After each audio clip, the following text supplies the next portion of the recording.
Karnataka high court ने जो फैसला दिया है उसके बाद इन तमाम लोगों को माफी मांगनी चाहिए। देश का नागरिक होने पर शर्म आती है, इनके ऊपर कहर ढाया जा रहा है। ये तालिबानी मेंटालिटी वहां पर नहीं चलेगी, तो शर्म आनी चाहिए उन तमाम लोगों को। 5 बड़ी बातें मैं आपको बताने जा रहा हूं।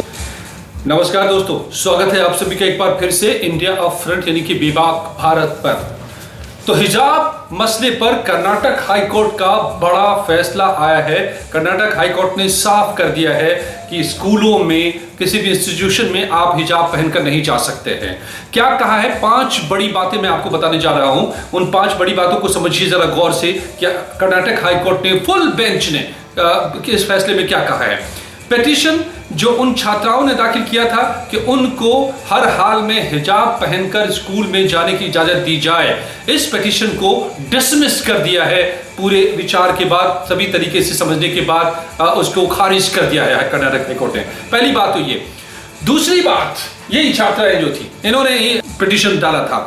दूसरी बात जो कोर्ट ने कही अपने फैसले में, पूरे कॉन्शियस डिसीजन में कोर्ट ने ये इस बात को रखा है कि हिजाब not a part of essential religious practice. हिजाब इस्लाम के धार्मिक मसलों का वो अनिवार्य हिस्सा नहीं है। ये भी फुल बेंच ने कर्नाटक हाईकोर्ट के ये साफ कर दिया है। ये भाई साहब कह रहे थे इस पर अविसार शर्मा कि उनको शर्म आता है, इस देश का नागरिक होने पर शर्म आती है क्योंकि हिजाब पहनकर जाने से रोका जा रहा है। अब शर्म आनी चाहिए अपने इस बयान पर इन्हें और उन तमाम लोगों को जो अब तक ये कहते रहे कि हर हाल में उन्हें हिजाब पहनकर जाने की छूट मिलनी चाहिए। ये शर्मनाक था ये बयान और ये स्टैंड। एक ऐसे मुल्क में जो कॉन्स्टिट्यूशन से गवर्न्ड है, वहां पर आप जिद लगाए बैठे थे कि हिजाब पहनकर हमें जाना है, और इस पर ये सब छाती पीट पीट कर कह रहे थे ऐसे तमाम यूट्यूब ये कि नहीं, इनको हिजाब पहनकर जाने से रोका जा रहा है, इनके ऊपर कहर ढाया जा रहा है। अरे भैया, ये कहर ढा रहे हैं इस देश पर, बुर्का और हिजाब पहनकर देश को 7वीं सदी की ओर खींचने की कोशिश कर रहे हैं, अंधेरे में खींचने की कोशिश कर रहे हैं। कोर्ट ने इसीलिए जो कहा है, कही है जो बातें, इसको समझिए कि अनिवार्य हिस्सा नहीं है। पहली बात तो कह दिया कोर्ट ने कि पिटीशन खारिज। दूसरी बात कह दिया कि ये अनिवार्य हिस्सा नहीं है, इसकी कोई जरूरत नहीं है हिजाब की। तीसरी बात कही है कि student can not object uniform decided by an institution. अगर कोई संस्था, कोई ऑफिस, कोई स्कूल, कोई कॉलेज अगर कहता है कि हिजाब नहीं बल्कि उसका एक यूनिफॉर्म है और उसको पहनकर आपको आना है वहां पर, तो इसको कोई भी छात्र ऑब्जेक्ट नहीं करेगा। ये तालिबानी मेंटालिटी वहां पर नहीं चलेगी। ये भी कोर्ट ने साफ कर दिया है। चौथी बड़ी बात जो कही है कि government has the power to pass government orders in this regard. सरकार के पास वो संवैधानिक ताकत है, हक है कि वो ऐसे सरकारी आदेश पास करे। अगर उसको लगता है, जैसा कि कर्नाटक में पास किया गया था, कि स्कूलों में यूनिफॉर्म पहनकर आना चाहिए, ना कि ये बुर्का और हिजाब पहनकर, तो ये उसका हक है सरकार का, उसके पास अधिकार है। ये भी कोर्ट ने साफ साफ कह दिया है। और ये ध्यान रखिए कि कर्नाटक हाईकोर्ट के फुल बेंच ने यह फैसला दिया है। और अब देखिए इस शख्स को इस्लाम में कैसी कैसी धारणाएं इस तरह के मौलाना फैलाते हैं। इस शख्स की बातों से आपको अंदाजा हो जाएगा। पश्चिम बंगाल का एक वीडियो जो काफी वायरल हुआ था एक दौर में, ये बोलता है कि ड्यूरिंग रिलीजियस सर्मन, ये बता रहा है, एक वचन दे रहा है धार्मिक, और कह रहा है कि status of women in Islam, birth of women is itself a bad omen. सबसे पहले यह मौलाना बोलता है कि जो क्या हैसियत होती है महिलाओं की इस्लाम में, तो एक महिला के तौर पर पैदा होना ही अपने आप में बेहद ही अपशकुनी है, बैड ओमेन है, अनहोली है, अधार्मिक है। ये मौलाना कह रहा है, जो आप इसको देख रहे हैं तस्वीरों में। ये कह रहा है आगे कि a woman has no soul, एक महिला की तो आत्मा होती ही नहीं है।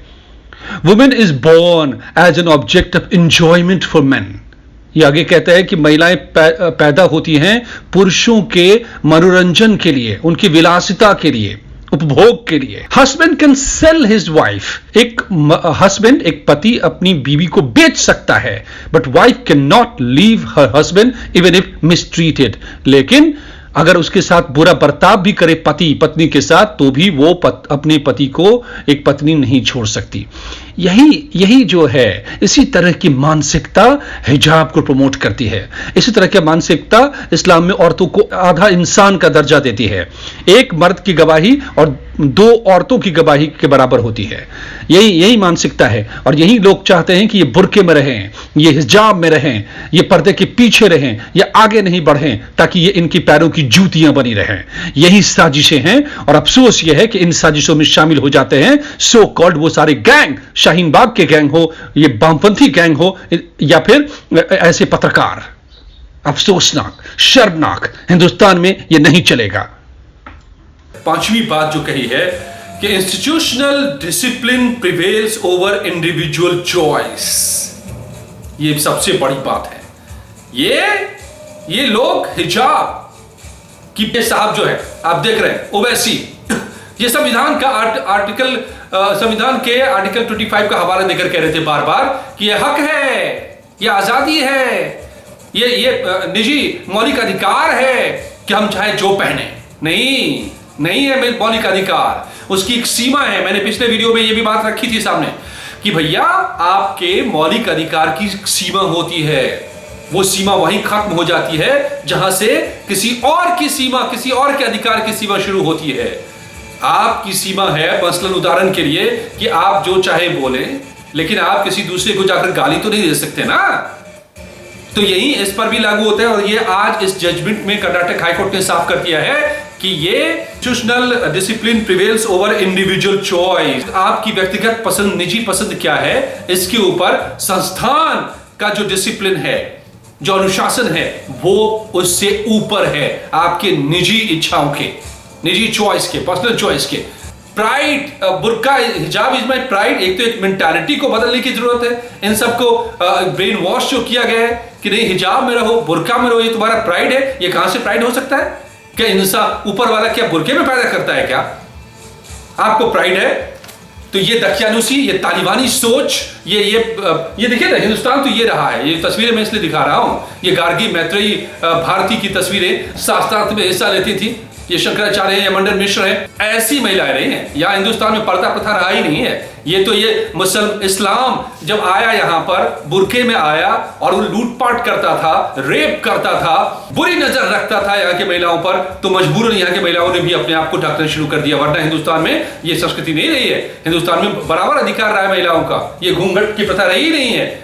तो ये अब जब भारत इससे आगे बढ़ रहा है, 21वीं सदी में जा रहा है, बराबर कंधे से कंधा महिलाएं पुरुष के मिला रही हैं, वो भी साबित कर रही हैं अपने आप को पुरुषों से बेहतर कई मसलों में। लेकिन नहीं, ये सब पर्दा प्रथा को वापस रखना चाहते हैं। ये चाहते हैं कि यही प्रथा कायम रहे, हिंदुस्तान 7वीं सदी में ही अटका रहे, आगे नहीं बढ़े, तालिबानी हिंदुस्तान बन जाए। और इनके सुर में सुर मिलाने लगते हैं ये कुछ पत्रकार, कुछ वो गैंग, वामपंथी शाहीन बाग वाले, टुकड़े वाले गैंग, और वो फिर कहने लगते हैं, और उसमें ये बहन जी कह देती है कि चाहे बिकनी पहनो, चाहे बुर्का पहनो, ये सबका अधिकार है, उनका चॉइस है। नहीं भैया, नहीं है।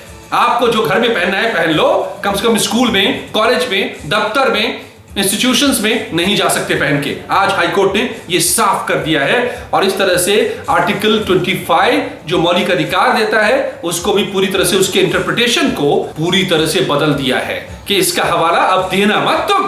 कि आर्टिकल 25 में हमें संविधान ने दिया है कि हम चाहे जो कर ले, नहीं होता है। मौलिक अधिकारों की जो सूचियां दी गई हैं, उनकी एक सीमा होती है। अब जहां संस्थान के अंदर आप दाखिल होते हो, और अगर स्कूल कह रहा है कि हमारा एक कोड है, यहाँ पर ड्रेस कोड है, उसको फॉलो करना होगा, तो आपको करना होगा। वहां जाकर के ये दंगे फसाद नहीं कर सकते, ये सड़क पर नहीं उतर सकते, ये स्कूलों पर बम नहीं बरसा सकते, जो पश्चिम बंगाल में किया गया। ये पूरे देश में को बंधक बना लोगे, ये नहीं कर सकते। ये जो आधुनिक भारत पैदा हो रहा है, उसके आगे पर्दा नहीं डाल सकते, ये तस्वीर नहीं पेश कर सकते।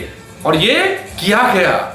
कर्नाटक से लेकर पश्चिम बंगाल तक रातों रात आंदोलन खड़े कर दिए गए, शाहीन बाग की तरह, कि नहीं, हम हिंदुस्तान में वही तालिबानी हिंदुस्तान हम बनाएंगे। यहां पर तालिबानी तस्वीर पेश करेंगे हम हिंदुस्तान में। ये जो है ना गजवाए हिंद वाली मानसिकता, ये जो है ना इस्लाम को पूरे दुनिया में फैला दो, ये जो मानसिकता है, इसके पीछे काम करती है। इसलिए ये तस्वीरें पेश करने की कोशिश की जाती है।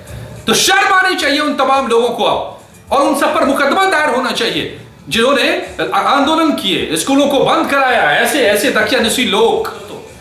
और आपसे आग्रह कि आप जुड़े रहिए इंडिया अप फ्रंट यानी बेबाक भारत के साथ। लाइक कीजिए, सब्सक्राइब कीजिए और शेयर कीजिए इस चैनल को, जहां बातें होती हैं बेबाकी के साथ। नमस्कार।